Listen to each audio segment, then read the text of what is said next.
Já está ouvindo. Bom, cumprimentando a todos, desejando boa tarde aí a todos os nossos participantes. Já temos 55 pessoas assistindo. Quero dar início hoje ao nosso 8º encontro do grupo de pesquisa sobre os impactos da pandemia no direito. Hoje vai ser um evento um pouco diferente. Em primeiro lugar, porque nós teremos uma mediadora especial, que é a Débora Bergamasco, que gentilmente aceitou o nosso convite, meu e do Luciano, especialmente do Luciano, para participar como mediadora. A Débora é jornalista renomada e muito nos honra aí de ter hoje junto com a gente para fazer a condução, que eu tenho certeza que será muito mais hábil do que a nossa como advogado nos 7 dias anteriores. Quero cumprimentar também meu amigo Luciano, primeiro pelo aniversário que celebra na data de hoje. Temos a promessa aí do nosso presidente da OAB-DF de cantar parabéns para ele ao final. Então, imagino que será cumprido.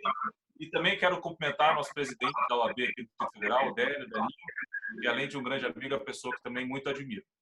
E passo a palavra, então, à nossa mediadora, que fará a condução dos trabalhos, e espero que seja um debate muito proveitoso aí para todos nós. Muito obrigada, professor, pelo convite. Obrigada, um prazer estar na presença de todos vocês que estão acompanhando, né, online, e também desses palestrantes maravilhosos. Eu tenho um monte de dúvidas. Eu acho que é uma angústia também que muita gente, os profissionais, os estudantes, estão passando nesse momento, né? Quem poderia imaginar que a gente iria passar por uma situação tão surreal dessa? E está todo mundo aprendendo. E eu acho que vocês são pessoas que são referências no Brasil, tanto como professor, né, como presidente da ordem, como advogados que vocês são. Então, eu acho que a gente tem muito a aprender, a se inspirar com vocês. Mas a gente vai ter essa certeza no fim da nossa palestra. Então, vamos lá, caprichem, hein?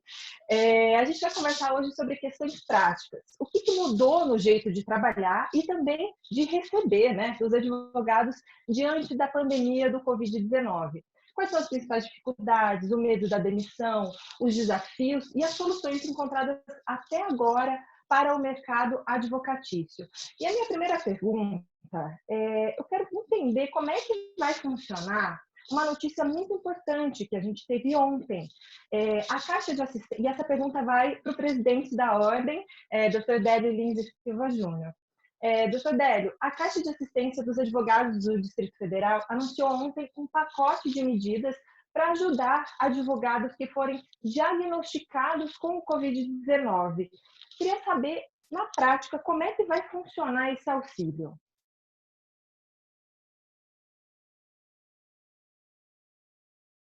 A gente não está te ouvindo. Não? Agora sim, agora sim, agora sim. Deu agora? Deu. Não era culpa minha dessa vez, pelo menos. Boa tarde, Débora, Tiziano, meu amigo, feliz aniversário. No final a gente canta, todo mundo junto. Rodrigo, obrigado pelo convite, professor Rodrigo, é uma alegria estar com vocês aqui.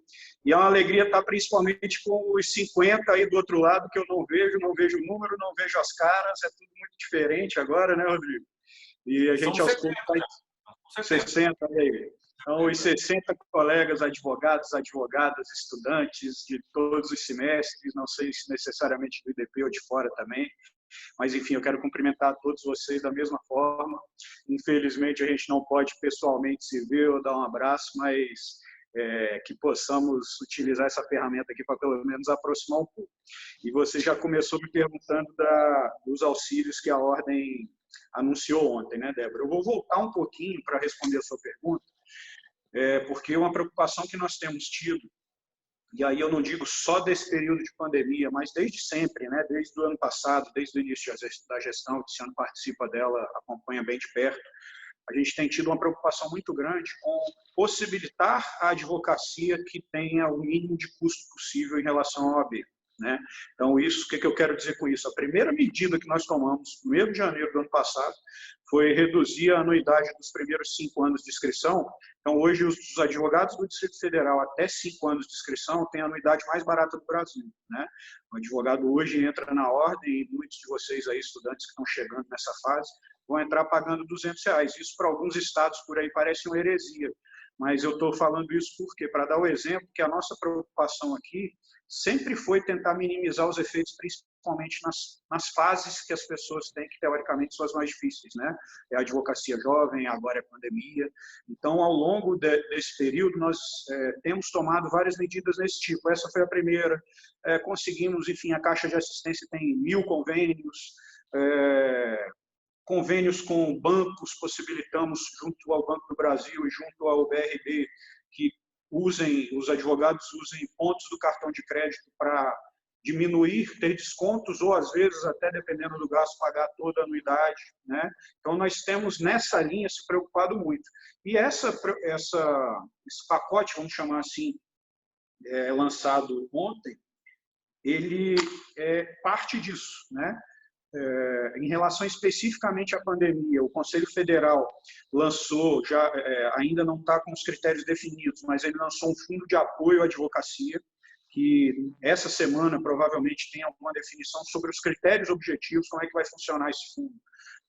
Não necessariamente só advogados e advogadas, mas provavelmente, principalmente eles, vão fazer doações, né? E a gente espera que escritórios grandes, que advogados mais com a condição financeira melhor, possam ajudar nisso. Então, essas doações vão ser direcionadas a um fundo e esse fundo vai distribuir para as seccionais, ou cada uma das seccionais vai dividir o que for arrecadado por esse fundo. Então, quais são as duas dúvidas lá hoje, por isso que ainda não saiu? Uma, a questão da proporcionalidade. Qual seccional vai receber quanto? Como vai ser esse percentual? Como é que isso vai ser dividido? Né? E segundo, de que forma essa ajuda vai ser dada? Uns dizem trazer a ajuda realmente em dinheiro, outros falam em cesta básica, outros falam em remédios. Sabe? Não existe ainda, esses critérios objetivos não estão definidos. Então, doutor, por isso... mas essa doação não pode ser diretamente para a seccional? Por exemplo, uma grande banca é uma aqui de das hipóteses Brasília... também. E a seccional distribuiria, é uma das hipóteses também. Isso tudo está sendo definido agora. Okay. Aí, fora isso, a Caixa de Assistência, em conjunto conosco, com a OAB, porque nós aqui no DF não temos o problema que existe em alguns estados de ter briga política entre presidente de Caixa e briga de OAB. Nós aqui temos uma parceria muito estreita e leal, né? E aí o Eduardo mudou um pouco os benefícios que já existiam, né? Deu uma nova roupagem a eles, deu uma preferência de tramitação, principalmente para os advogados que eventualmente apareçam contaminados pelo vírus, né? Infelizmente, a minha vontade era dar isenção da anuidade para todo mundo, enquanto esse período durar, mas a gente não pode ser responsável a esse ponto, porque nós temos um orçamento apertado, a arrecadação da ordem depende das anuidades e a inadimplência esse ano provavelmente vai ser muito maior pelo período que nós estamos passando. Então, a gente não tem dinheiro caindo da árvore, essa que é a grande verdade, né? Então, demos uma guinada de orçamento, tiramos receita que seriam disponibilizadas para conferência nacional, corrida, festa junina, enfim, os eventos tradicionais que nós temos, e estamos transferindo para essa possibilidade de ajuda à advocacia. Então, o Eduardo deu uma nova roupagem a dois benefícios que ele já tinha lá e ele deu uma adaptada, né? Então, hoje, principalmente, o que mais, enfim, apareceu ontem é o benefício que prevê 3 parcelas de R$ 190 para os advogados, que contabiliza 570 nos 3 meses, né?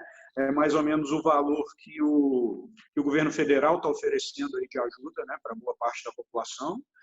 É uma forma de viabilizar economicamente que nós possamos ajudar de alguma forma, né? É bom que se diga, não vai ter verba para ajudar, infelizmente, os 45 mil advogados, se todos vierem pedir, né? Então, a gente precisa ter muito cuidado para realmente disponibilizar isso àqueles que mais precisam, né? E aí tem gente que vem falar o valor... Não sei se já está definido, doutor, mas, por exemplo, a pessoa tem que apresentar um atestado de que ele está contaminado com o Covid-19 para receber esse auxílio?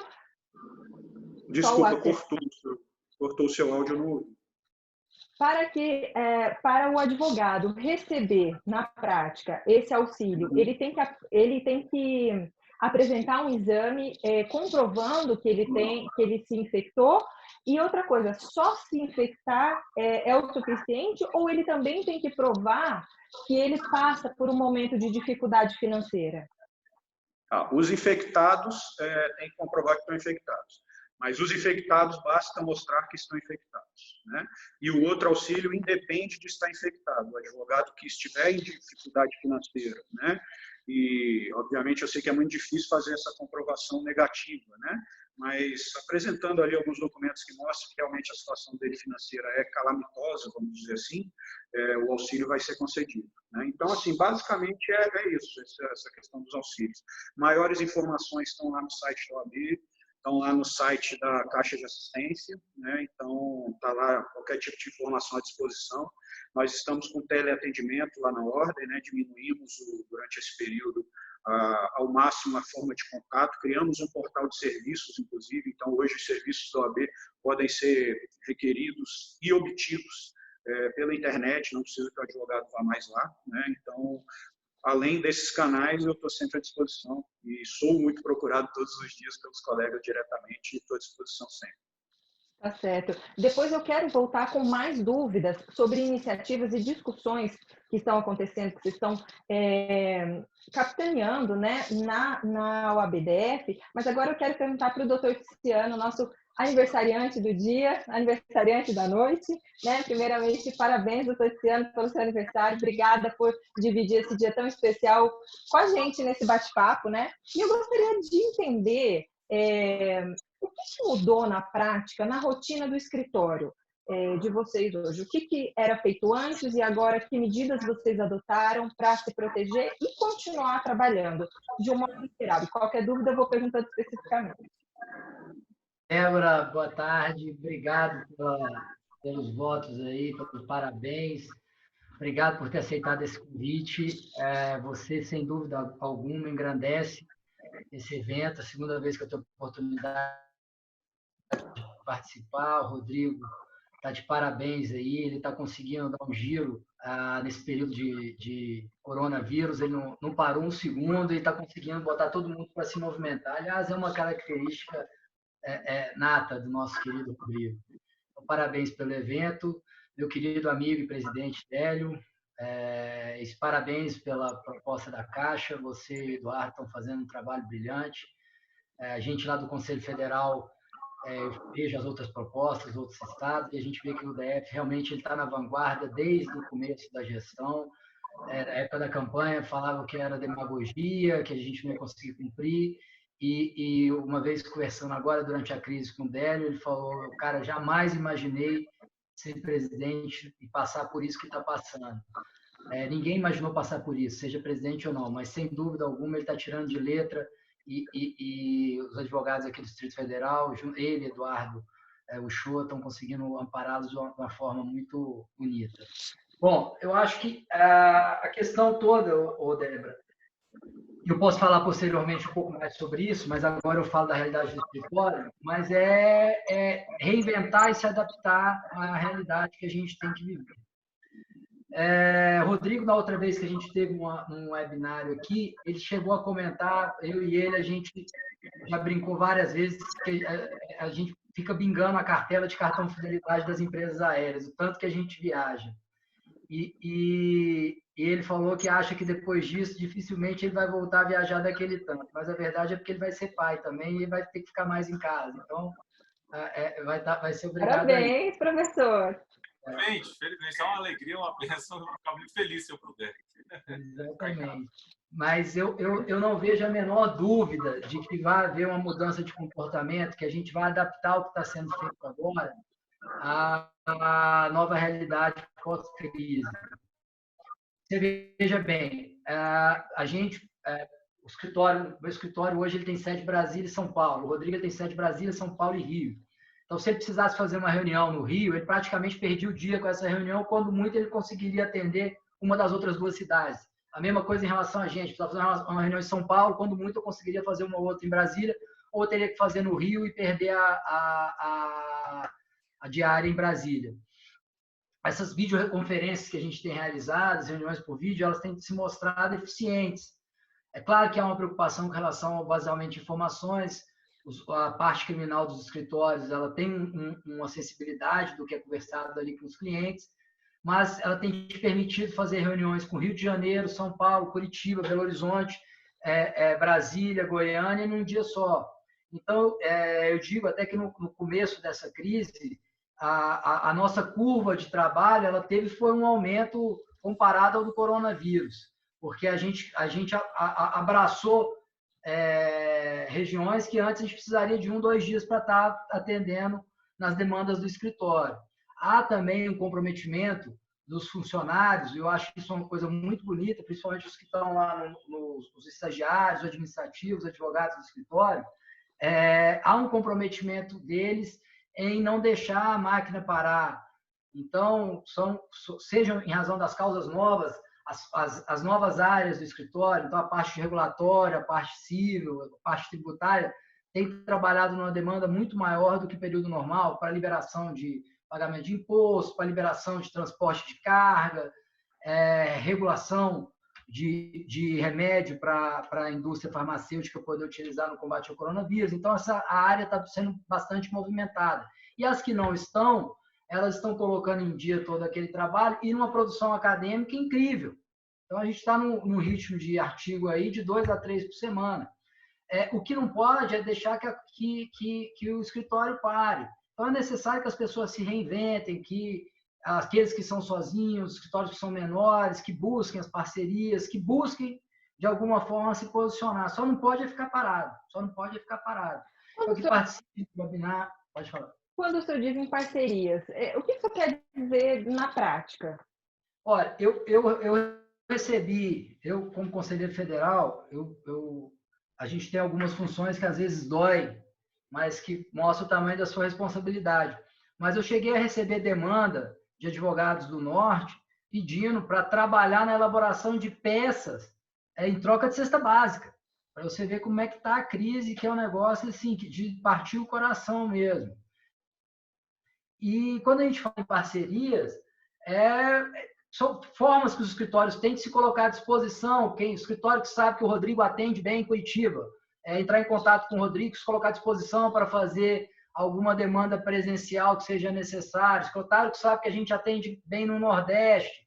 O que aconteceu? Nós fechamos convênio com 2 novos escritórios em João Pessoa que nos demandaram, pedindo ajuda, pedindo apoio. A gente tinha demanda lá para essa questão regulatória, eu coloquei os meninos para poder trabalhar.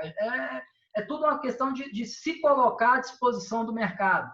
Há, claro, uma responsabilidade nossa, aqueles que têm um escritório mais consolidado, em cuidar daqueles novos, principalmente a gente na gestão da ordem, mas há também aquela predisposição da pessoa em trabalhar, e não encostar, e não utilizar a crise como um fator para justificar seu fracasso. Crise é oportunidade. Então, quem tiver a oportunidade, quem conseguir pensar fora da caixinha, quem conseguir sair do tabuleiro para poder pensar, vai conseguir sobreviver a essa crise. Mas aí eu falo isso aí na próxima pergunta, senão eu tomo muito tempo aí. Tá certo, obrigada. Professor Rodrigo Mudrovich, muito obrigada novamente, né, pelo convite. É um prazer ouvir o senhor falar, estar na sua companhia. Eu acho que os alunos também, aí, grande parte desse quórum que temos hoje é para ver o senhor falar também.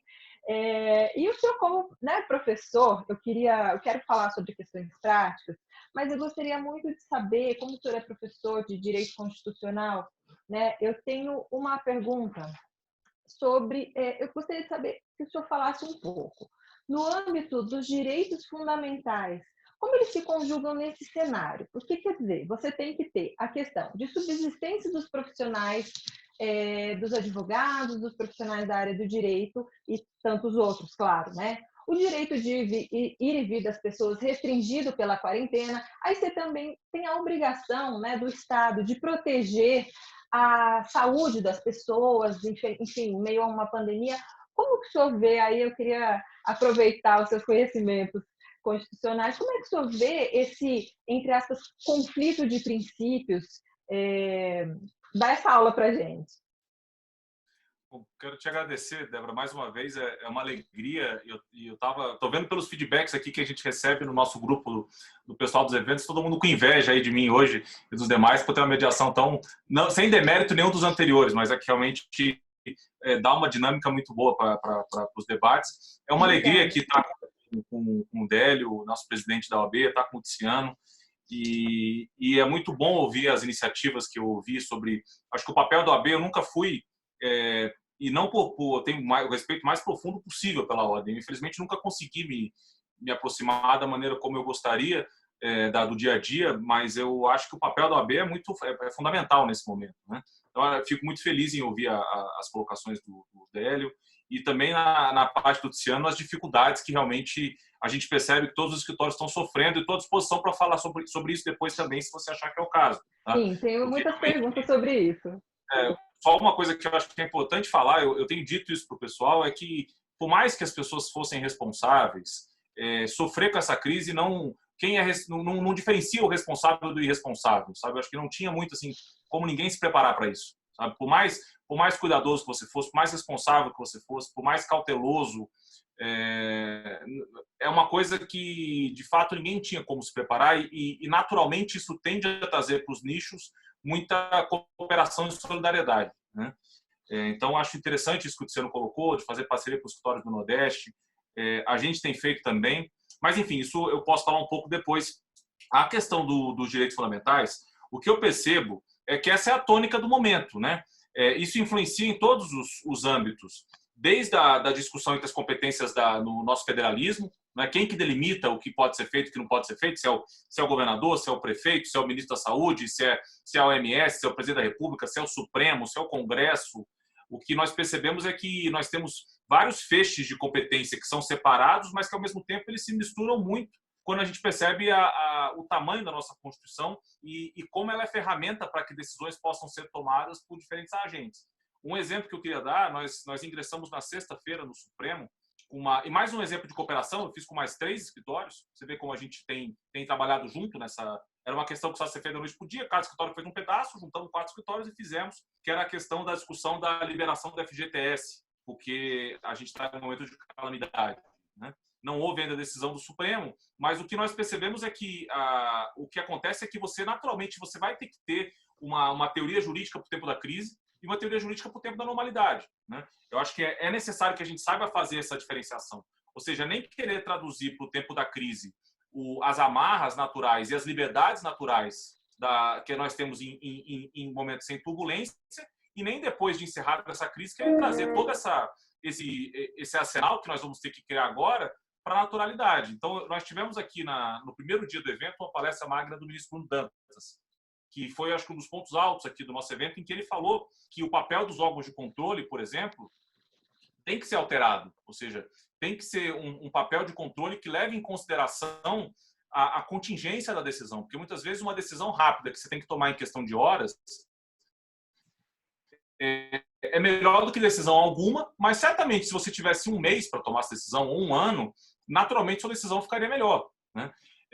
E o órgão de controle tem que levar isso em consideração. O privado também tem que levar em consideração, muitas vezes, que ele vai estar submetido a medidas de controle por parte do poder público que, muitas vezes, talvez não sejam totalmente necessárias. Algumas pessoas se questionam, será que realmente faria sentido eu ficar em casa? Eu não estou em grupo de risco. A cidade que eu moro tem leito na UTI disponível. Eu poderia tomar esse remédio que estão dizendo? Fato é que momentos de crise são momentos em que, naturalmente, o coletivo prepondera, de certa maneira, não totalmente, tá? Mas de certa maneira sobre o privado, né? Então, nós acabamos tendo que perceber algumas limitações a um liberalismo que muitas vezes nós verificamos no dia a dia. E, por outro lado, também no que toca aos órgãos de controle, nós também vamos ter que perceber um certo... O ministro Bruno falou isso, uma deferência institucional, né? Acho que nós temos que ter deferência institucional àqueles que têm mais expertise para tomar as melhores decisões, concordando ou não necessariamente com elas. Então, eu vi ontem, por exemplo, o ministro Gilmar Mendes falando num webinar que não acredita que o Supremo chancelaria decisões governamentais contrárias às determinações do OMS. Isso não é uma questão de preferência, é uma questão de respeito institucional, né? Eventualmente, por exemplo, você não imaginar que você vai ter um overrule de um Estado para um ato do Ministério da Saúde. E os direitos fundamentais acabam tendo que ser redesenhados nesse momento, né? E eu acho que aí é uma grande janela para nós advogados para tentar entender que tipo de regime de urgência nós podemos criar para os problemas que estão aparecendo. Então, por exemplo, o levantamento do FGTS, nosso pedido era um levantamento, por analogia ao decreto, até o valor de R$6 mil para cada pessoa no Brasil que ganha até 2 salários mínimos. Esse é o pedido da ADIM. É uma criação de um regime de urgência ad hoc por um problema sério. né? Uma outra DIN que nós entramos agora, também semana passada, era a questão do adiamento do período, do prazo para desincompatibilização e filiação a partidos políticos. Não significa dizer que a gente acha... Essa nós perdemos. A ministra Rosa Weber entendeu que não havia ainda necessidade. Mas, por outro lado, como que eu explico para a pessoa lá da ponta, Santa Catarina, do Paraná, que eles estão tendo que fazer reuniões, porque como é que você delibera política se não no diálogo, né? Infelizmente, o webinar não funciona ainda para você poder ter esse tipo de coisa. Acho que nem nunca vai funcionar. Acho que política, por essência, é isso. Então, nós tentamos criar um regime de urgência para a questão eleitoral, tendo em vista essa situação. A própria medida provisória, agora que o ministro Lewandowski deu uma liminar, fatiando parcialmente a questão dos acordos individuais com os trabalhadores, é um regime de urgência trabalhista, levando em consideração o momento de crise. Então, eu acho que o desafio é sempre não cair no risco de chancelar medidas desproporcionais. Acho que lembrar sempre que nós temos um texto constitucional que não pode ser simplesmente sufragado sem uma razão muito forte por trás, e temos órgãos de controle uma deferência institucional. Deferência institucional não significa dizer uma aniquilação de poder, mas acho que é um pouco o que o Supremo tem feito, né? Quando passa muito, tenta corrigir um pouco o rumo, também evitar a proliferação de decisões individuais. Então, o ministro Toffoli já disse agora à tarde que vai levar ao plenário a decisão do ministro Lewandowski. Então, eu acho assim, nós vamos ver, daqui a anos, por anos e anos, nós vamos debater como foi no apagão, né? Que nós tivemos um regime de direitos fundamentais de urgência também, porque as pessoas não podiam fazer uso das liberdades que elas queriam. Eu não podia tomar um banho de 2 horas, por exemplo. Eu tenho meu direito de vir, eu posso pagar pela água, eu não vou poder usar. Então, nós vamos sair dessa com um regime de direito constitucional de urgência. Como isso vai ser feito, é um desafio. Eu gostaria de saber, só para a gente encerrar esse assunto, que eu acho muito interessante e rico, é o seguinte, é responsabilidade de quem, né? Entre aspas, reescrever esse momento, né? É do legislativo, são dos tribunais superiores, dos advogados que provocam, do executivo, do governo federal, dos governos locais, dos órgãos de controle, um esforço conjunto? Quem é o responsável por tudo isso? Olha, a gente tem falado muito aqui num federalismo cooperativo, né? Eu acho que a mesma cooperação que eu disse dentro dos advogados, acho que ela acaba existindo. Lógico que você não imagina uma cooperação entre o Supremo e né? Eu acho que cada órgão tem a sua função constitucionalmente delimitada.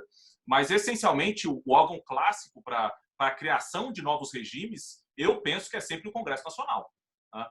Tanto que nós temos visto a discussão sobre a PEC do orçamento de guerra, né? Que vai criar um regime completamente distinto, e isso não pode ser feito pelo Executivo. Essencialmente, o Executivo vai executar a baliza do que é dada. Mas também é ingênuo imaginar que a nossa tripartição de poderes não admite criatividade, seja na execução, seja na judicialização, né? Mas, essencialmente, o grande ator aí, para mim, tá, é o Congresso Nacional. É uma responsabilidade de tanto. E, professor, depois dessa aula, estou achando que eu vou ter que mudar o meu curso aí da Faculdade de Direito, onde eu faço, para o IDP, para ser sua aluna. Que é isso. Agora eu gostaria de voltar para o doutor Délio. Presidente, uma questão, um tema que vocês estão discutindo muito na OAB-DF, né? O Conselho Nacional de Justiça recomendou em março a suspensão de grande parte dos prazos processuais até o dia 30 de abril, né? Podendo ser prorrogados. Gostaria de saber qual é, na avaliação do senhor, o impacto para os advogados, especialmente os autônomos e os pequenos escritórios, que muitas vezes só recebem os honorários no final do processo.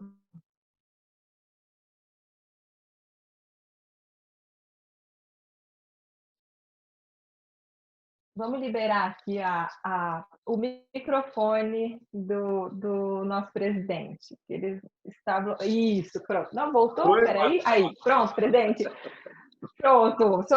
Não é mais censurado. Fim da censura. Isso aí, o Rodrigo está aplicando a lei da mordaça para a gente não falar mais dele. Isso aí. Vamos descer, eu clico aqui.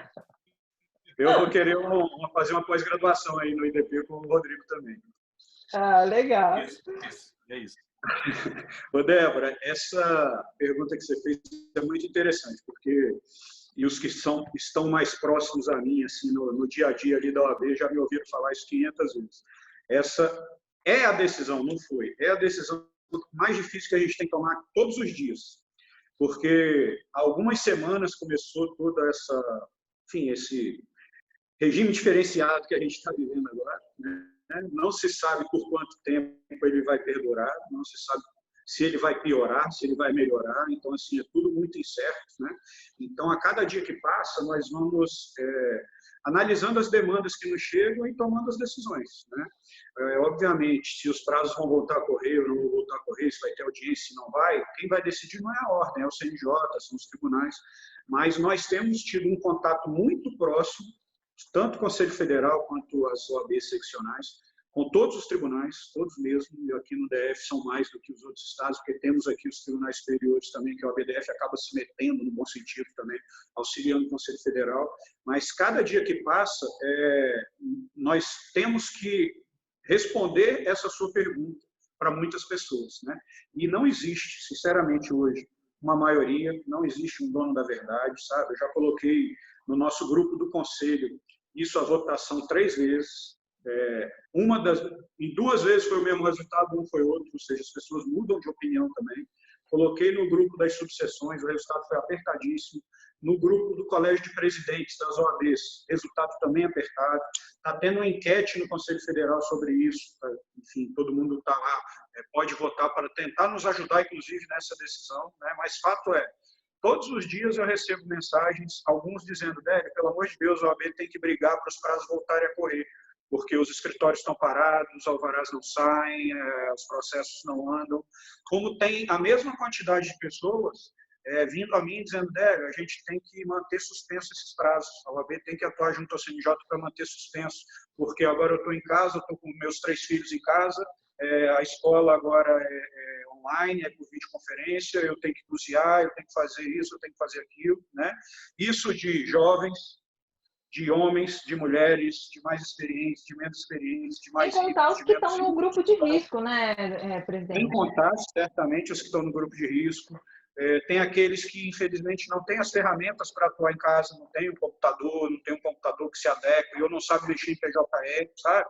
Cada um tem as suas peculiaridades, é muito difícil isso. E não existe hoje, sinceramente, a enquete do Conselho Federal, resultado provisório que está tendo, mostra isso. Está lá 50 e poucos por cento a 40 e tantos por cento. Né? Então, por isso que eu digo que essa é a decisão mais difícil que a gente tem tomado a cada dia.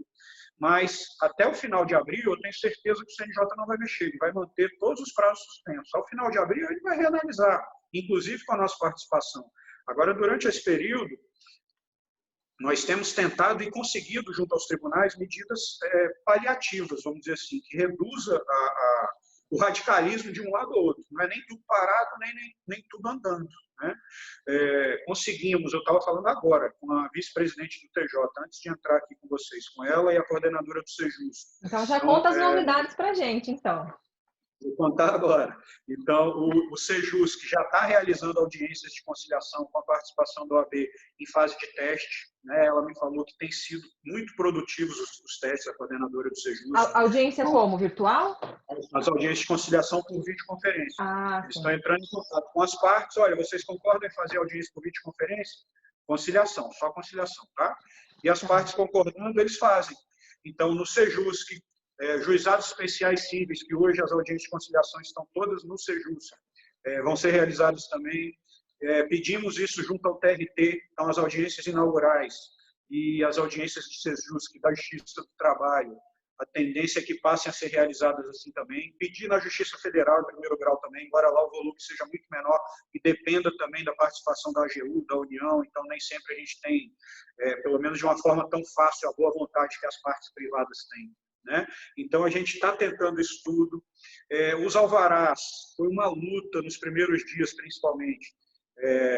Nós conversamos bastante com os tribunais, TRT e TJ, basicamente, né? E conseguimos colocar nas portarias deles, respectivas, a imposição aos juízes que deem preferência à expedição de alvarás. A Caixa Econômica, o BRB e o Banco do Brasil, nós temos tido contato direto e diário com eles, né? A Caixa criou um problema semana passada, disse que os alvarás não estariam entre as providências essenciais deles, pararam de expedir alvará. O Banco do Brasil veio com a justificativa que tem pouca gente, pouco pessoal disponível. Nós conversamos, conseguimos, na base do diálogo, à medida do possível, resolver. E hoje tem, inclusive por escrito, a orientação para que esses bancos paguem os alvarás em até 72 horas. Nós criamos na OAB a Central de Alvarás, que é um contato que o advogado faz quando tiver problema com a expedição do alvará ou com o levantamento junto aos bancos. Eles nos acionam e a OAB intervém, liga para o juiz, liga para o banco, tenta resolver e tem conseguido resolver, tem sido muito produtivo isso. Nós conversamos com a juíza da Vara de Execuções Penais, a doutora Leila Cury, para trazer a videoconferência para o contato do advogado com os presos, né? Hoje o DF se eu não me engano, o único, posso estar falando besteira, mas se eu tiver mais DF, mais um ou dois.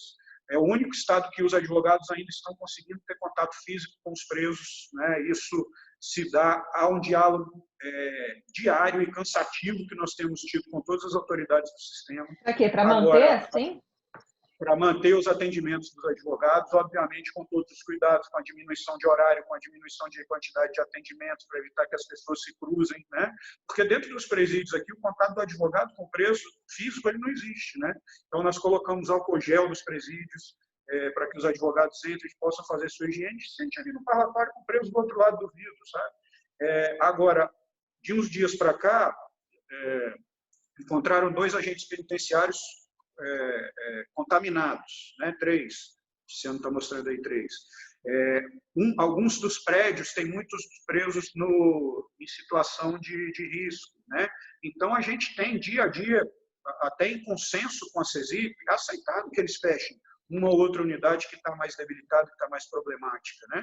E, em contrapartida, nós temos tido a boa vontade deles para trazer esse sistema de videoconferência para cá. Então, está sendo testado já essa semana, em alguns blocos, o bloco 5 do CDP, o CIO, o CPP, para que o advogado possa falar do seu escritório com os presos.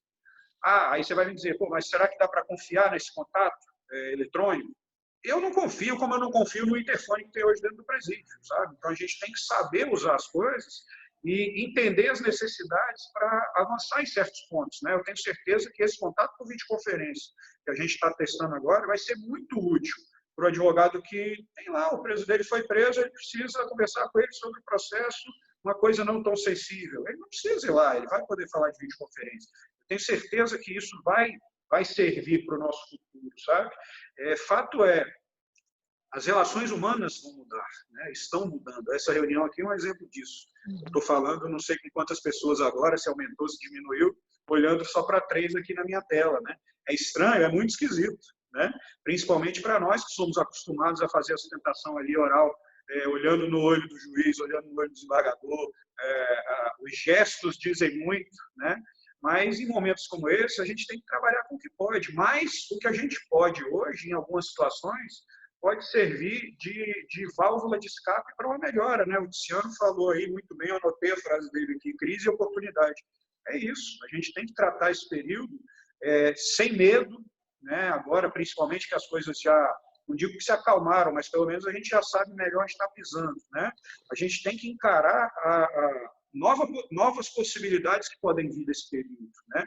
Novos nichos de advocacia que podem se desenvolver, novas formas de relacionamento com os juízes, com os desembargadores, sabe? Eu despachei agora, como eu disse, eu estava conversando com 3 pessoas, a vice-presidente do tribunal, a juíza coordenadora do Sejus, que é a chefe de gabinete delas, né? Foi ótimo, para o que eu precisava, foi ótimo, né?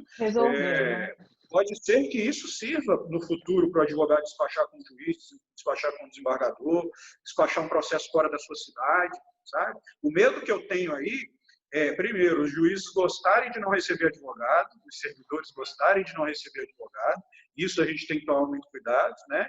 E especialmente os julgamentos virtuais e as sustentações orais, porque são importantíssimos, né? E a gente tem visto alguns tribunais se aproveitado desse momento para jogar processo para julgar virtualmente e tirar a presença do advogado. A gente tem lutado muito contra isso também. Oficiamos o TJ sobre isso, oficiamos o TST, oficiamos o CNJ, Supremo, STJ, junto com o Conselho Federal, sabe? Mas fato é, as coisas vão mudar e a gente não pode ficar dando murro em ponta de faca, né? A gente tem que trazer ao máximo isso para o nosso lado. Você vê, esse período que nós estamos agora, esse ano deu alguns exemplos de novas áreas aí do escritório dele que estão atuando bem. O Rodrigo também. A gente tem que entender que tem várias realidades da advocacia, né? Tem aquele escritório que é um advogado que não tem nem a secretária que está lá na subseção, que hoje é a grande maioria, né? Tem os escritórios grandes que têm áreas desenvolvidas, que são mais estabelecidos no mercado. Então, cada um tem as suas peculiaridades e é difícil você conseguir medidas que agradem a todos, né? Nunca vai ser unânime. Mas fato é, para os pequenos ou para os grandes, né? Esse período pode vir a trazer novas oportunidades. A gente está vendo aí todos os dias discussão sobre escolas particulares. Não aumenta, o serviço está sendo bem emprestado, não está sendo bem emprestado. Planos de saúde, relações de violência doméstica. Tem chegado a haver algumas denúncias de aumento de violência doméstica nesse período, todo mundo em casa. Direito de família, as guardas compartilhadas, como é que faz? O filho vai ficar com quem? Vai ficar indo de um lugar para o outro em período de isolamento? Tem casais voltando a ficar juntos nesse período, né? Relações principalmente de direito do consumidor, enfim, inúmeras relações aí de direito do consumidor, planejamento empresarial, os escritórios que mexem nessa área, as empresas vão voltar a trabalhar, se é que pararam. As que pararam vão voltar a trabalhar, as que diminuíram querem crescer de novo, né? Trabalhista, com certeza, depois desse período, vão surgir muitas demandas trabalhistas, das mais variadas, né? Órgãos de controle, como o Luciano bem colocou. Enfim, são muitas as áreas e os nichos que podem ser aproveitados nesse período para serem desenvolvidos. Se não necessariamente agora, durante o período, né, pelas limitações óbvias até de locomoção, mas podem também no período ser desenvolvidos, mas principalmente depois, né? E aí entra uma coisa que eu falo muito na entrega de carteiras, que eu espero que vários que estejam nos assistindo aqui passem por ela em breve. E eu costumo muito falar lá o seguinte, aí você é uma delas, eu costumo falar lá o seguinte, que o mercado é concorrido, que os números são assustadores. No Distrito Federal nós temos 35 faculdades de Direito, né? São 1.300, mais ou menos, 1.400 no Brasil inteiro. Ano passado eu entreguei 4.000 novas carteiras, né? E essa média tem se mantido aí nos últimos 5 anos, mais ou menos. Então, assim, é muita gente entrando no mercado, mas nem todos querem se manter no mercado. Tem muita gente que quer pegar o AB para alguma outra coisa qualquer. E os que se mantêm no mercado, vai continuar tendo espaço, mas para aqueles que estudarem, que tiverem algo a mais, que mostrarem algo a mais, que se prepararem, que trabalharem por isso, que não esperarem principalmente as coisas caírem do céu, né? Para esses, as coisas vão sempre acontecer, seja em período de pandemia, seja em período fértil, pré ou pós-pandemia, sabe? O mercado é naturalmente apertado. Mas o mercado é variável. Econômica mesmo, né, presidente? Exatamente. Recessão econômica que a gente vem vendo. O Felipe Santa Cruz, outro dia, foi a ordem de separamento de entrega de carteira. Eu não vou lembrar agora os números, porque eu não sabia que a gente ia tratar disso, mas posso até mandar depois. Mas ele mostrou em números que, quase na mesma medida que aumenta o número de advogados aptos a advogar, né, não necessariamente advogando, aumenta o mercado jurídico. Surgem mais oportunidades, aumentam vagas em escritórios, aumenta a quantidade de empresas, né? Então, assim, para aqueles que realmente forem atrás, a tendência é que pós-recessão, vamos chamar assim, né? Pós-pandemia, a tendência é que haja um boom, né? Haja um boom das empresas, os restaurantes vão voltar a funcionar, as empresas vão voltar a funcionar, vai estar todo mundo querendo recuperar o tempo perdido, recuperar a despesa desse período, né? E isso tende a movimentar a economia e tende a movimentar a advocacia, né? Eu acho que a gente tem que pensar nisso tudo. Tá certo. Aproveitando essa sua deixa, eu vou perguntar para o doutor Tiziano, que tem a ver com o que o doutor Délio está falando, que é o seguinte, não digo que aconteceu no Figueiredo e Veloso Advogados, tá? Mas muitas vezes a gente descobre que aquela reunião poderia ter sido simplesmente um e-mail. E talvez nesse momento que a gente vive hoje, a gente está percebendo isso, né? Isso está cada vez mais apurado. Tipo, olha, não precisaria todo mundo se reunir, né? Poderia ser um e-mail, poderia ser uma mensagem.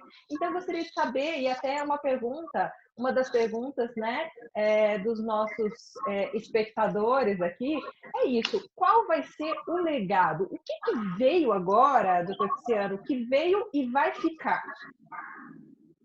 Débora, eu no tocante à tecnologia,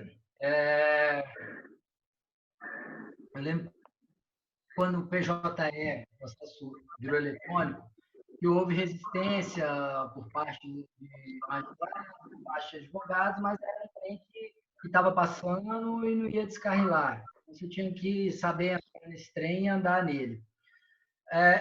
O meu maior medo, e aí confesso que como conselheiro federal e como parte ali do grupo da OABDF que debate essas questões mais sensíveis da advocacia junto com o Délio, quando veio o início do isolamento e que o Supremo editou, alterou o regimento interno para poder permitir os julgamentos virtuais em uma amplitude maior, sustentação oral gravada, aquilo para mim foi uma ferida quase letal, porque, lamentavelmente, um aproveito de uma situação para poder diminuir o estoque de processo e o custo disso, não precisa ter meias palavras para falar, é o atropelo de garantias fundamentais. Isso é inequívoco.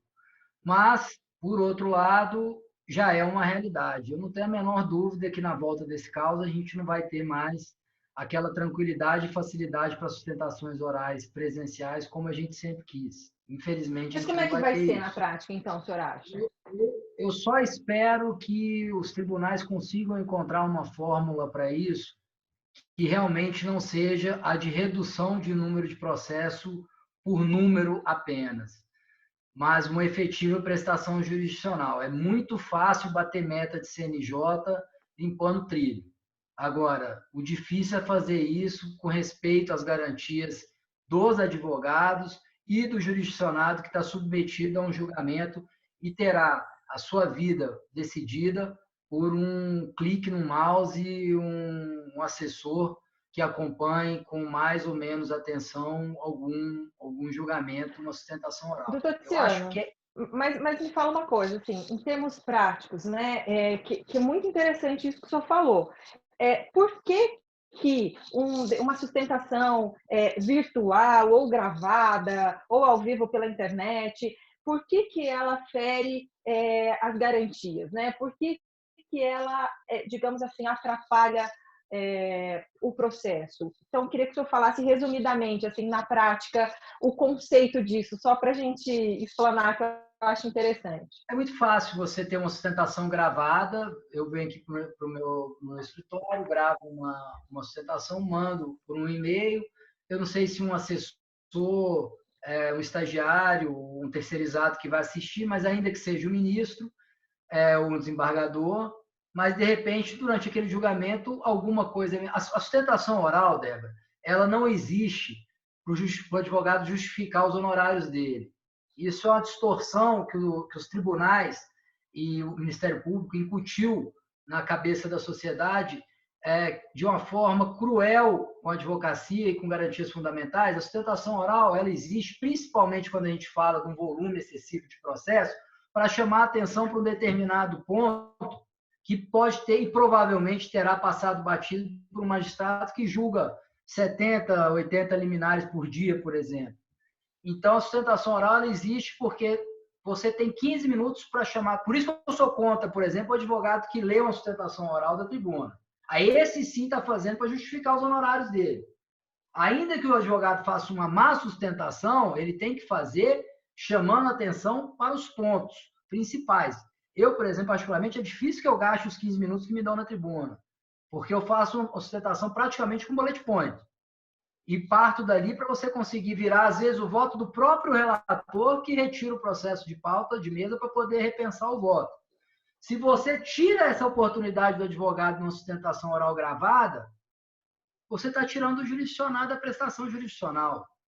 Então, se esse é o legado que nos será dado, que ao menos seja permitido que as sustentações ocorram simultaneamente ao julgamento e que a nós seja dada a oportunidade de fazer uma interrupção de questão de ordem em matéria de fato. Porque é muito fácil, nós estamos vivendo isso aqui agora. Se o administrador aqui desse evento colocar no mute, a gente pode falar, espernear, fazer linguagem de sinais, o que for, que a gente não vai ser ouvido. Então, a questão... E muitas vezes você vai à tribuna, com o desembargador, o ministro, não te dando a palavra, você atropela em nome do seu cliente, aquilo chama a atenção do relator, e ele mesmo te autoriza sobre um ponto que não foi esclarecido durante o início do julgamento. Então, eu espero que a ordem consiga, e aqui eu não falo a questão de prazo, eu tenho a minha opinião sobre prazo, eu acho que essa questão de prazo ela é muito complicada. Desde o começo, eu me posicionei, o Délio sabe bem disso, contra o fluxo, os prazos fluírem. Nós estamos pensando aqui numa realidade de 10% da advocacia, mas se você parar para pensar que boa parte não tem. Aí fala, não, vamos deixar fluir só os prazos eletrônicos. De novo, a tecnologia tentando dominar. Tudo bem. Muitos dos advogados, 90% deles, utilizam as salas da OAB dos tribunais para poder fazer o processo eletrônico, para poder conectar na internet, para poder mandar um e-mail. Essa turma que vai ficar em casa, que não tem computador, não tem modem, não tem internet, que é uma realidade, vamos sair de Brasília, São Paulo e Rio de Janeiro, vamos para o interior, é uma realidade. Essa turma vai ser prejudicada.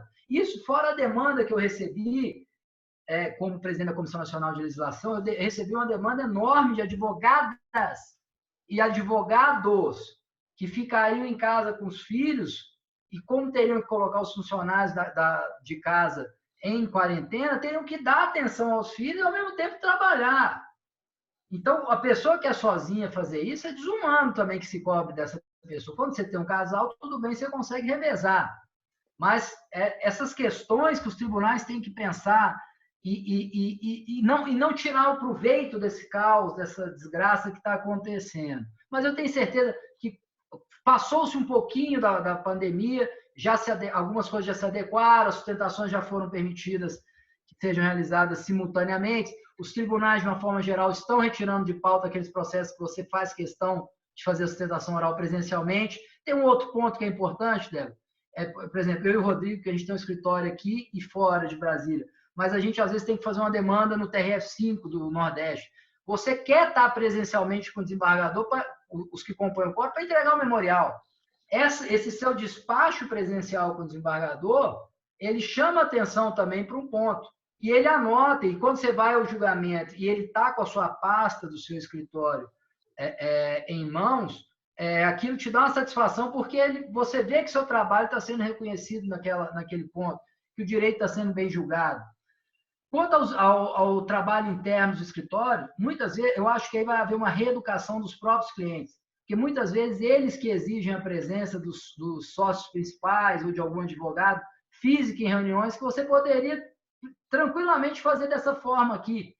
E eles fazem questão que você esteja lá, até óbvio, dentro do direito deles, daquilo que foi contratado, mas acho que agora vai haver uma reeducação da população de maneira geral, vai haver, pelo menos no início, aglomerações serão evitadas, restaurantes, acabou aquela coisa de mesa colada uma na outra. Pelo menos nesse começo, eu acho que o legado da tecnologia também vai bater nessa porta. O número de videoconferência, desde que feita com segurança, vai aumentar. É muito difícil, né? Feito com segurança. É um ponto que a gente está vendo aí que está bastante vulnerável. Mas, enfim, telefone WhatsApp meio eletrônico né? Enfim. Não, eu fico muito preocupado com essa questão de segurança, porque às vezes você pega uma decisão e acaba xingando o juiz, né? Mas aí, tomara que ele entenda essa hora aí. Fico patativo. Ou que ele esteja ocupado e não tenha tempo de ver, né? Mas eu, como jornalista, vou pegar e aí você vai ver só, vou publicar. Eu acho legal o que o Délio falou. Eu fico preocupado com essa questão da conversa dos presos por telefone, É um bebê? Uma baixinha aqui. Vem cá, filho. Mostra pra gente, vamos ver. Por isso que ele está falando de quem tem filho em casa. Vocês estão vendo, né? Por isso, olha lá, olha lá. Foi combinado. Está na hora do bolo já, ela entrou. Foi combinado com ela esse momento aqui. A famosa Estela. Estela. Vamos ver a Estela. Oi, Estela. Nossa, é a sua cara, doutor Tiziano. É por isso, então, que o senhor está falando que está preocupado com quem tem filho pequeno em casa, né? Entendi. Foi em causa própria. Em causa própria. Mas só cumprir essa questão do presídio, por outro, eu acho que isso aí é inadmissível e eu tenho certeza que o Délio não vai permitir que isso seja feito na nossa gestão. Deus me livre. Mas o que eu acho que pode acontecer são despachos com desembargadores e ministros por videoconferência para quem é de fora, porque isso, de fato, barateia o processo e permite a advogados que antes jamais cogitariam um contato próximo com os magistrados, um acesso direto para poder chamar atenção para o seu caso, né? Então, eu acho que há, sim, legados bons para se deixar no pós-crise, mas há muita maldade, muita armadilha, e a ordem vai estar atenta tanto no âmbito do Distrito Federal quanto no âmbito federal para que esse tipo de situação não ocorra.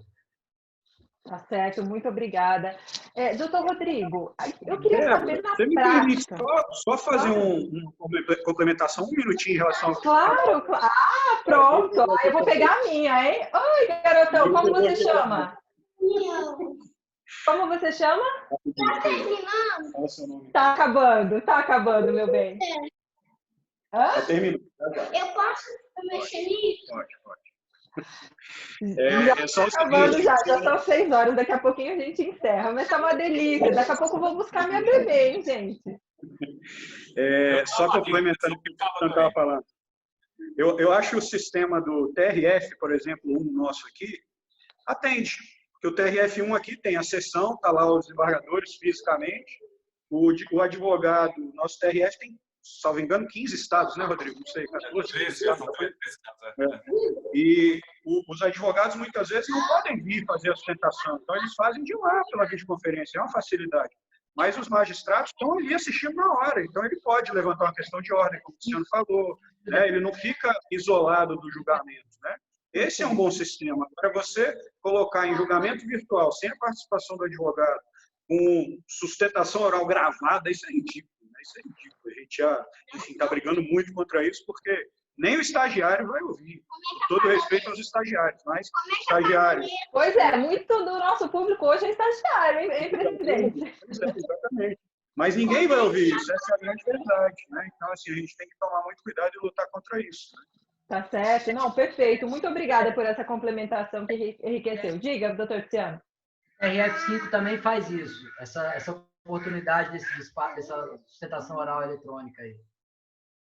Desculpa, olha, a gente nem está mais prestando atenção no que o senhor está falando, a gente está prestando atenção na Estela, tá bom? Não, estou brincando. Obrigada pela complementação. Um beijo, Estela. Doutor Rodrigo, eu queria entender na prática, o senhor, assim, sem citar nomes, é claro, mas o senhor tem cliente preso? O que fazer com o cliente preso? É uma pergunta difícil, Débora. A gente tem conversado muito lá dentro. Tem um cliente preso, tá? Tem mais de um. A gente até... São inocentes. Sim, não deveriam estar presos, né? Mas tirando a brincadeira, assim, eu acho que é um momento em que a gente mais... Assim, foram talvez os piores momentos que eu passei na advocacia nesse momento de crise. Conversando com a minha equipe, né, com o pessoal do escritório. Primeiro porque muitas vezes você tem pessoas... Eu tenho 2 casos de pessoas presas que são pessoas que estão em zona de maior risco, ou seja, maiores de 60 anos ou com comorbidades. Isso é um drama, porque a gente fica o tempo inteiro tentando sensibilizar as autoridades no sentido de que a prisão é a última das cautelares, né? E, infelizmente, a gente teve uma reforma no Código de Processo Penal em 2009 com as outras cautelares. Até hoje o pessoal não entendeu isso, é impressionante como a prisão é dada, sabe, de maneira descuidada. Eu acho que o ônus argumentativo aumenta muito para os juízes agora para manter alguém preso, porque se essa pessoa fica doente, né? Isso é um problema muito sério. E tem um outro problema. Eu tenho um cliente no Mato Grosso, pela primeira vez na minha carreira, eu vou ter um caso que eu estou com a pessoa presa há 7 dias e eu nunca tive com ele. Porque como é que eu vou fazer? Na prisão aqui no STJ, como é que...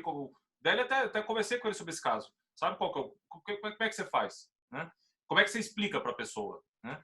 E não é nem o caso de eu querer... Eu tenho minha mulher grávida, como é que eu vou fazer? Eu vou pegar um avião? Né? Poderia pegar até. Aí pego o avião e não consigo entrar no presídio, porque lá não é permitido o ingresso.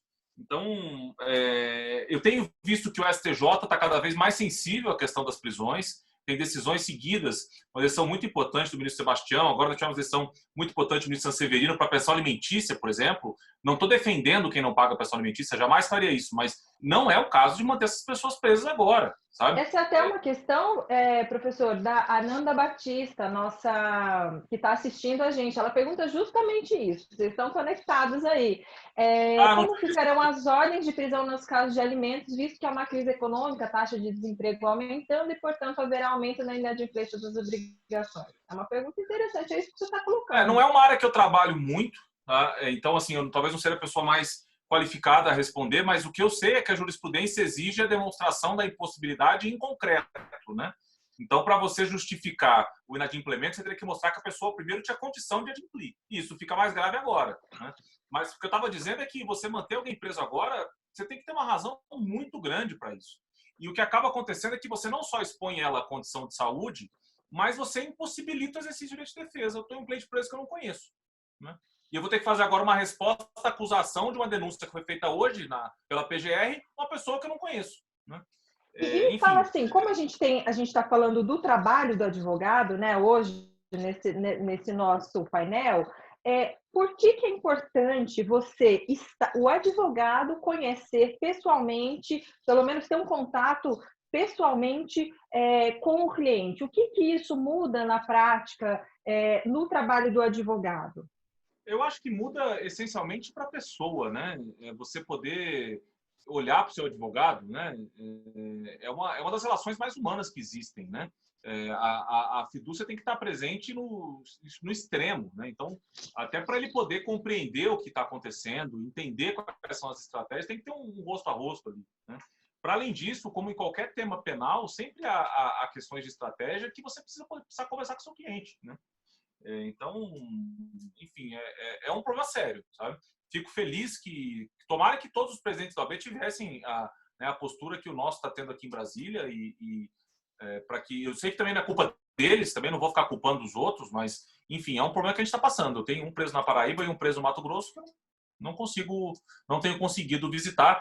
Estou usando isso como fundamento para pedir que os tribunais reavaliem as prisões, mas é um problema sério, né?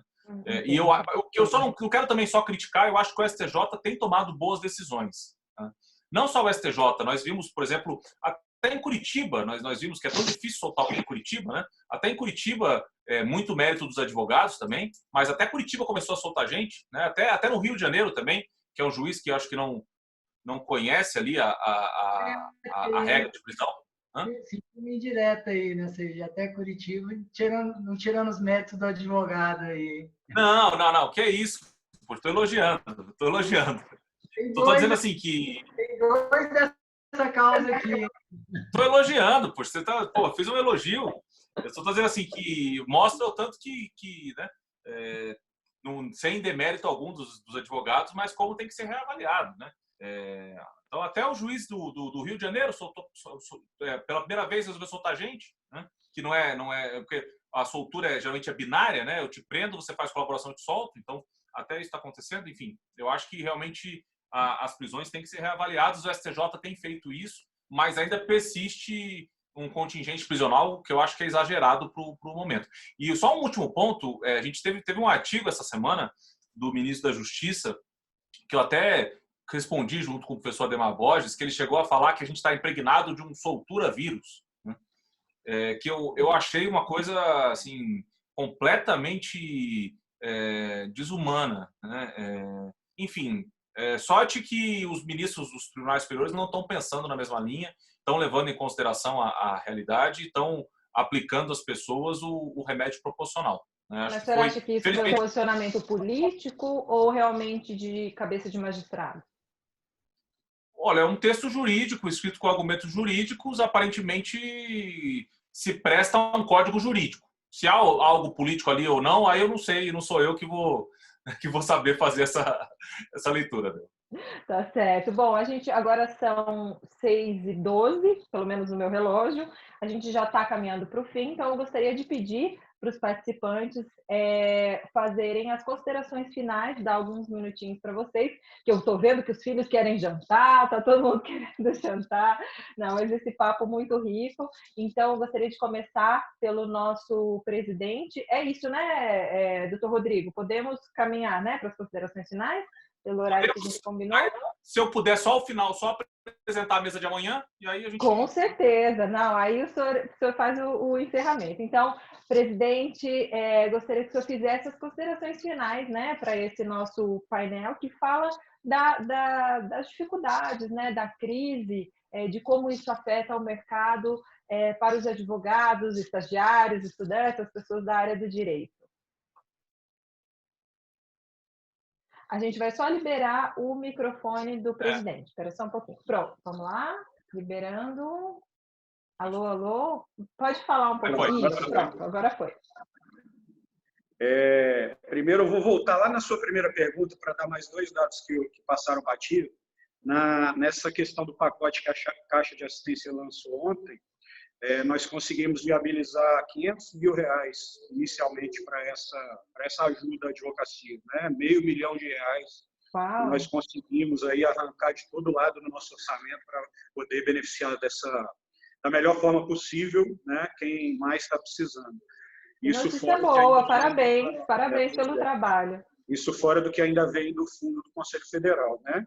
A gente está viabilizando também, já conseguiu linhas de crédito junto ao BRB, inicialmente só para pessoas jurídicas, né, escritórios, estamos tentando com todas as forças estender isso para as pessoas físicas também, e negociando com outros bancos para que os advogados, durante esse período agora, possam fazer empréstimos com juros reduzidíssimos, muito mais baixos do que os normais de mercado, e com carência depende do plano, né, mas no mínimo carência de 6 meses para começar os pagamentos. É uma forma de tentar ajudar quem está aí mais problemático durante esse período, né? E para encerrar, eu queria dizer o seguinte, Débora, acho que a gente esgotou bem aqui tudo que cada um tinha para falar. A mensagem que eu quero deixar aqui, e aí principalmente levando em consideração que nós devemos ter na plateia muitos estudantes e advogados mais novos, talvez, enfim, é uma mensagem de otimismo, sabe? A gente está passando por um período conturbado, é óbvio, isso é óbvio, ninguém vai negar, né? Virar a cara para isso. Agora, não é só a advocacia, é o mundo, né? Não é o Distrito Federal, não é o país, não, enfim, são quase todos os setores, que tem alguns que, mesmo na crise, acabam se beneficiando, alguns poucos, né? Mas é um período muito conturbado do mundo, né? Para o mundo, que vai trazer, sim, muitas implicações, né? Tem alguns escritórios, já chegaram a mim isso, já chegou a mim isso. Tem alguns escritórios fechando, tem alguns escritórios enxugando, demitindo pessoas, demitindo advogados, demitindo estagiários, né? Mas, como eu falei no início, eu sou um cara, assim, naturalmente otimista, sabe? Eu tento tirar das crises alguma coisa positiva. E é assim que eu tenho pensado e que eu tenho focado a nossa atuação todos os dias durante esse período, sabe? É claro que coisas ruins já aconteceram, estão acontecendo nesse momento e vão continuar acontecendo por um período.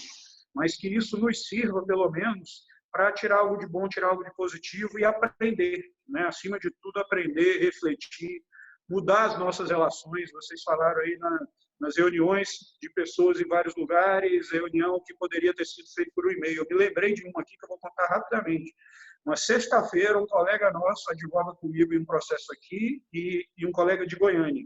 Aí ele liga: Délio, eu preciso, pelo amor de Deus, você vir aqui no Rio para a gente traçar uma estratégia do processo, você e o fulano de Goiânia. Fomos os dois ao Rio de Janeiro na sexta de manhã. Ainda bem que eu aproveitei e levei minha família para passar o fim de semana, senão eu dava um murro na cara desse colega. Porque a gente chega no escritório dele, lá no centro, senta, uma vista maravilhosa, ele olha para a nossa cara: e aí, tá tudo bem? Tá tudo bem. Alguma novidade? Não. Ah, não, então beleza. A reunião foi isso. 10 segundos. Ele faz a gente sair, um de Goiânia e um do Rio de Janeiro. Eu estou falando de uns 10 anos atrás, tá? Um de Goiânia e um do Rio de Janeiro. Mas a gente já tinha pelo menos e-mail, já tinha, sei lá, se era o Orkut, a época, né? Ainda bem que eu fiquei o final de semana lá, como eu disse. Mas, enfim, isso para ilustrar como a gente vai evoluindo, né? Como a gente vai mudando. Então, assim, que a advocacia e os estagiários quase advogados tenham a seguinte certeza, que a gente está muito focado em lutar por todo e qualquer benefício que a gente possa obter em favor da advocacia nesse momento, né? Boa vontade existe muito, erros e acertos é óbvio que vão existir da minha parte, do nosso conselho, de todos nós trabalhamos juntos, nós somos seres humanos, né? Mas com todas as forças nós estamos lutando muito, fazendo tudo que é possível para tentar a melhoria ou minorar as consequências desse período que nós estamos passando, né? E aí estamos todos à disposição, no privado, telefone, e-mail, Zoom, né? Todas as sugestões e ideias são muito bem-vindas, né? Lançamos pela ESA uma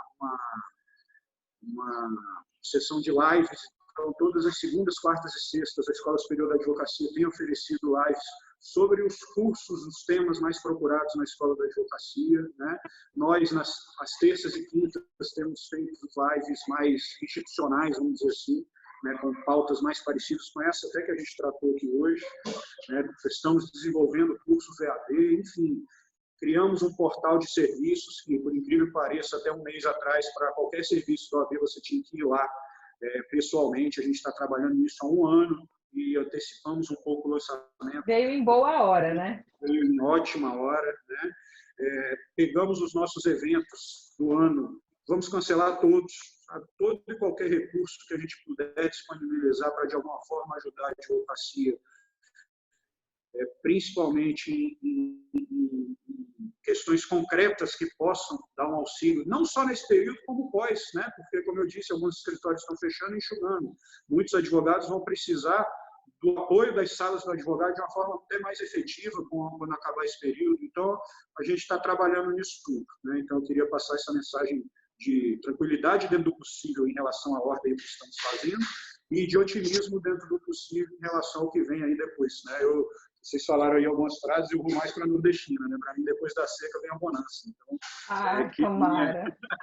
que vem aí alguma bonança pós-pandemia. Então, muito obrigado pelo convite, obrigado à instituição IDP, na pessoa do Rodrigo, professor Rodrigo. Obrigado a todos e a todas que nos acompanharam e estou sempre à disposição. Obrigada, muito obrigada, presidente, especialmente pela sua disponibilidade, né? A disponibilidade para participar da nossa conversa e a disponibilidade a todos os associados e até não associados. Eu acho que essa questão de que nesse momento está disponível, ser um porto seguro para as pessoas poderem tirar dúvidas, recorrerem, né?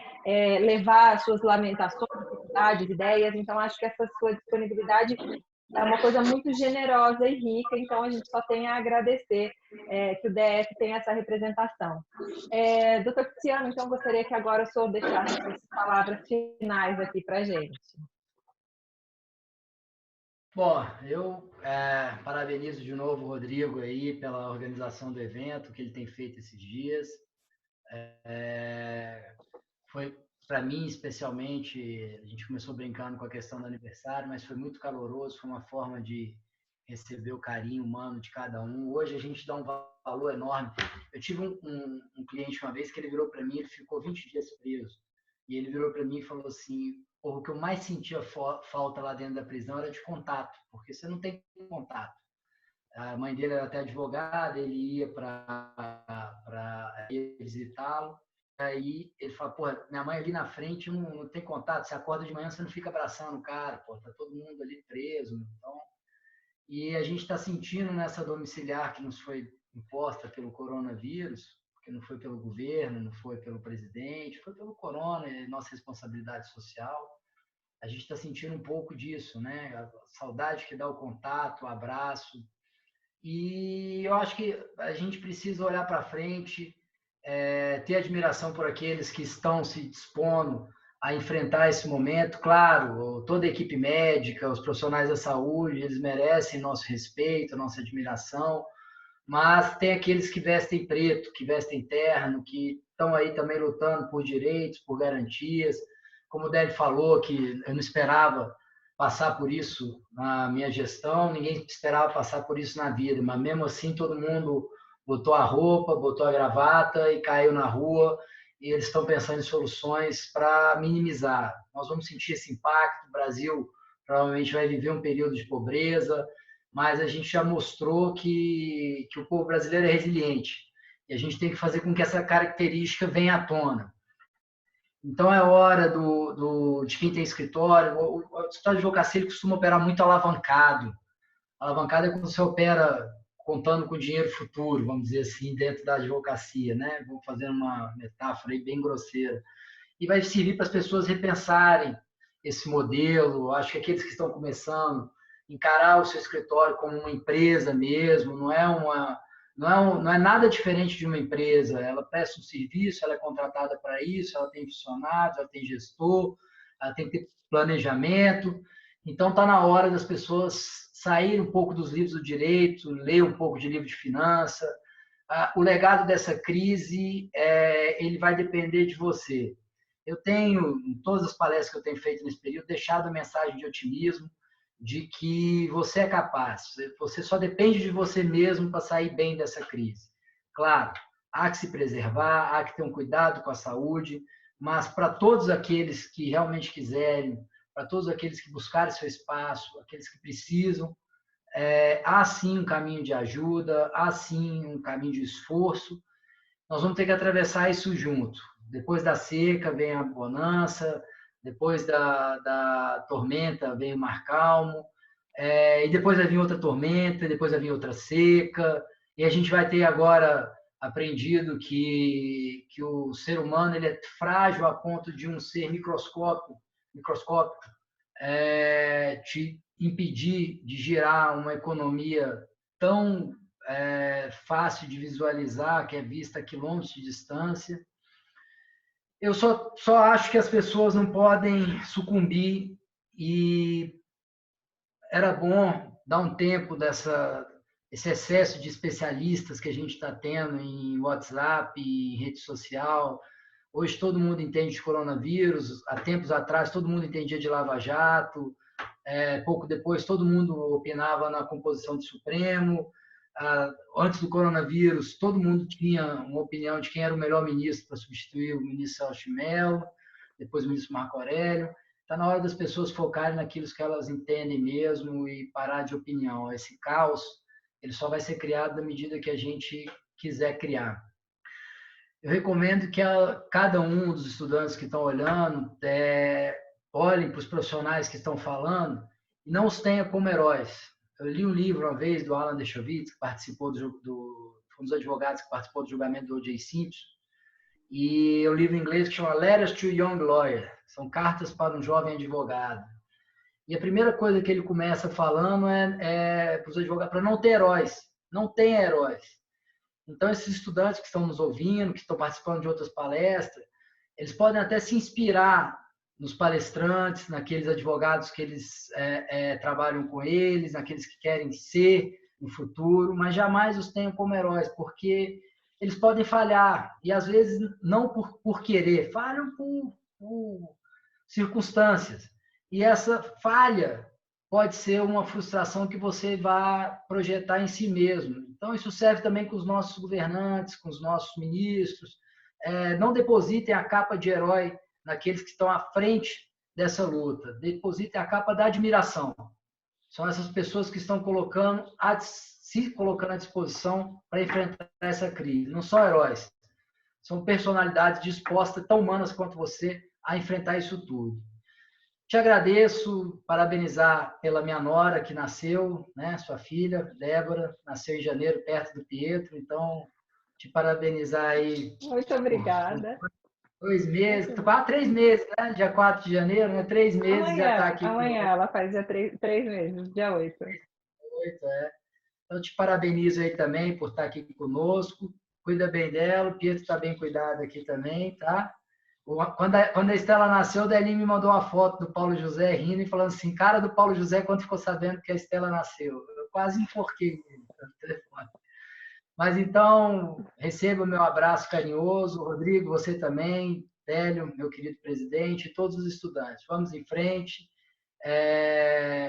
O que a gente precisa aqui é de exemplo. E vocês três aí, para mim, são exemplos e acho que para todos os estudantes que estão nos assistindo, vocês são exemplos. Sigamos em frente.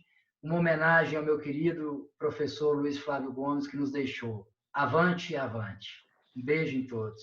Muito obrigada, doutor Tiziano. A nossa espectadora Aparecida Queiroz, ela disse justamente isso. Professor Tiziano, não queremos heróis, mas sim bons exemplos e mentores. É o que vocês são para nós. E obrigada, doutor Rodrigo, por este grupo de estudo. Assisto todos os dias. Legal, Aparecida. Obrigada aí pela sua interação. Doutor Tiziano, quero dizer que o senhor ter aceitado participar, né, do convite do doutor Rodrigo no dia do seu aniversário. demonstra o grau de profissionalismo, de responsabilidade que o senhor tem com a sociedade, o grau de profissionalismo, porque qualquer um, ainda mais em casa, nossa, uma hora dessas, ó, 6h30 já estaria longe na happy hour. Então, não que não vá começar depois, se bem que o senhor está de quaresma, né? Mas no dia do seu aniversário, então, esse é um exemplo, eu acho que pode ser um exemplo de como o profissionalismo fala mais alto, né? O quanto o senhor leva o seu trabalho tão a sério e também a responsabilidade com os estudantes, com o conhecimento, de dividir com a gente as suas experiências, que são riquíssimas, num grande escritório conceituado, consolidado, de toda a vivência que o senhor tem. Então, acho que o senhor estar aqui ainda mais nesse dia torna ainda mais especial. Muito obrigada por dividir com a gente todo o seu conhecimento, parte do seu conhecimento, né? E até dica de livros tivemos hoje. E muito obrigada mesmo, parabéns pelo seu trabalho. O senhor falou, né, sobre a sustentação, o quanto que é importante chamar a atenção, né, do magistrado. Eu gostaria de ser defendida por alguém assim. Espero nunca precisar dos seus serviços, mas quero ser defendida um dia por alguém assim se precisar, mas não vou precisar, se Deus quiser.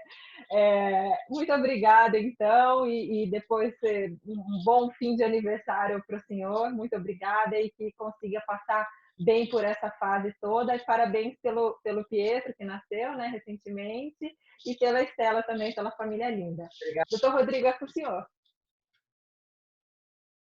Bom, gente, eu, em primeiro lugar, quero agradecer a Débora. Assim, acho que você mencionou do Tiziano, o profissionalismo dele, mas temos que falar do seu também, né? Porque está aí com uma menininha de 3 meses em casa e poder parar tudo que... Agora que eu estou com a minha esposa grávida, cada vez mais eu aprendo sobre a maternidade, tanto que isso impacta na vida. E você parar tudo para estar aqui com a gente mostra não só sua paixão e profissionalismo pelo jornalismo, mas também acho que um pouco pelo direito também. E todo mundo aqui, unânime nos nossos grupos internos, que se a gente pudesse ter você todos os dias, seria ótimo. Então, quero te agradecer. Tá? Abrilhantou. E também quero agradecer ao Tiziano, porque dando a honra, dando ao mérito a quem de direito, a sugestão foi dele e foi mais uma belíssima sugestão. Quero agradecer também ao nosso presidente, o Délio, pela participação. Certamente engrandeceu muito e dá muita autoridade ao nosso debate. É uma alegria aqui estar contigo. E o Tiziano, meu amigo, segunda vez já que a gente está fazendo evento, ainda mais no teu aniversário, é uma alegria enorme. E o Tiziano, a gente brincou um pouco no outro evento, que a gente foi estagiário juntos, né? Então, poder estar aqui aí muito tempo depois, eu ia falar os anos, mas não vou não, é muito gostoso. Tá? Então, quero agradecer também a ele, quero agradecer também todo o pessoal que esteve aqui com a gente. Eu acho que não me compete muito fazer muito balanço final, porque eu acho que eu estou aqui todos os dias. Talvez só uma curta coisa que eu tenho pensado um pouco sobre a advocacia é que, de fato, assim, diferentemente de outras profissões, e acho que com relação a isso a gente tem que ser grato, é que a advocacia ela vai sobreviver à crise, porque a natureza do nosso negócio ela vai continuar sendo necessária, né? Então, acho que é um pouco o que o Tiziano e o Délio falaram. Cabe a gente ser profissional, trabalhar bastante e se adaptar também, porque eu acho que não é porque a advocacia vai sobreviver que ela vai sobreviver tal como a gente a conhecia. Certamente vai ter impactos e esses impactos não necessariamente vão ser melhores, né? Eu tenho muito medo dessa questão da sustentação oral, da gente começar a ser empacotado em arquivo zip, que se o estagiário abrir, eu ficaria até muito feliz. O problema é que ninguém vai abrir, né? Então, a gente fica, né? Assim, porque muitas vezes, às vezes, quem vai decidir são eles mesmos, então que assistam, né? Mas o problema é esse. Então, eu acho que a advocacia vai sobreviver, mas ela vai sobreviver diferente. Então, acho que cabe a gente refletir, pensar e incrementar aí a cooperação entre escritórios, a cooperação entre colegas, entre profissionais. E se eu puder aqui, Débora, só anunciar a mesa de amanhã, daí eu te devolvo para você encerrar, pode ser? A casa é sua. Não, aqui sei que é a nossa anfitriã, mas amanhã nós vamos ter o nosso 9º encontro, tá?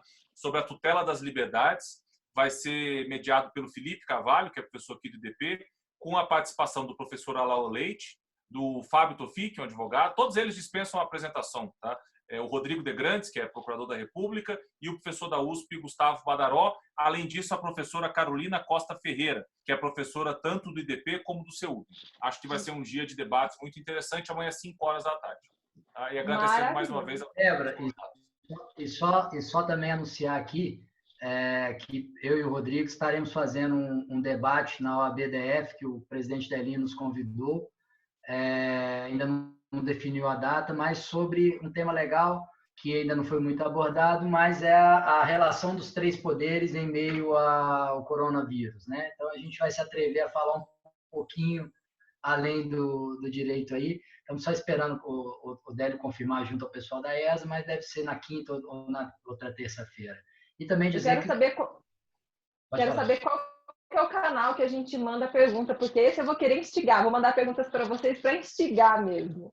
De repente, se o presidente dele permitir, a gente já te faz o convite aqui para poder ser a nossa mediadora. Ia ser uma honra participar desse evento também. E quero dizer também, por fim, que cometi uma indelicadeza aqui. O Rodrigo também está esperando uma menina, e o Pietro, antes de casar, claro, ele pode namorar a filha do Rodrigo sem problema nenhum. É menino, é Pedro, pô, menino, não é menina, não. Não dá, então infelizmente não dá. Achei que era uma menina, falar que podia namorar sem problema nenhum. Olha, eu não vou entrar nessa discussão de gênero, porque aqui não é o lugar, tá? Mas é um tema polêmico, os pais já definiram.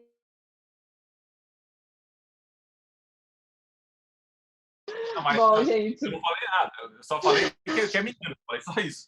O que a gente define é tipo de futebol. O tipo de futebol a gente define. É justíssimo, é justíssimo. Bom, gente, desculpa as brincadeiras, porque me foi falado que poderia ser uma coisa mais descontraída mesmo, então por isso que eu me permiti a gente brincar um pouco, né? Colocar um pouco de humor também, engraçado ou sem graça também, a gente não sabe, mas foi muito gostoso também as participações especiais e foi uma delícia estar aqui com vocês. E muito obrigada a vocês que nos assistiram, né? Os estudantes, vocês estudantes, profissionais, os colegas, né? Os amigos, as pessoas interessadas. Parabenizar o IDP por esse evento maravilhoso. Estão sendo dias riquíssimos de discussões, né, doutor Rodrigo? Então, parabéns a você por ter mentalizado e o IDP viabilizado essa série de encontros e com temas riquíssimos. Eu não sei se depois as pessoas, se isso fica registrado, se vocês vão ter algum material, como é que é? Vamos divulgar depois, até talvez alguns highlights. E só se eu puder também dividir o mérito, porque nós somos uma organização em grupo, né? Teve alguns outros professores junto comigo, o professor Guilherme Pupo, o professor Felipe Carvalho. Tudo que dá muito trabalho, dificilmente a gente faz sozinho, né? E ainda bem que não foi, porque tem um grupo por trás e o pessoal do IDP também que está dando um apoio fantástico. Aí a Gabriela, o Fernando e vários outros. Legal. Tudo que dá muito trabalho, tudo que dá muito certo também, geralmente é feito por várias pessoas, né? Como tem dado muito certo. Então, parabéns a todos vocês, um prazer imenso.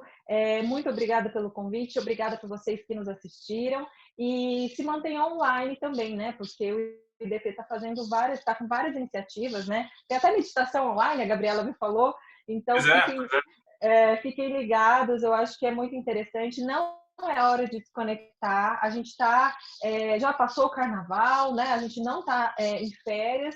Então é isso aí, gente. Muito obrigada a todos vocês. Um grande beijo e boa noite.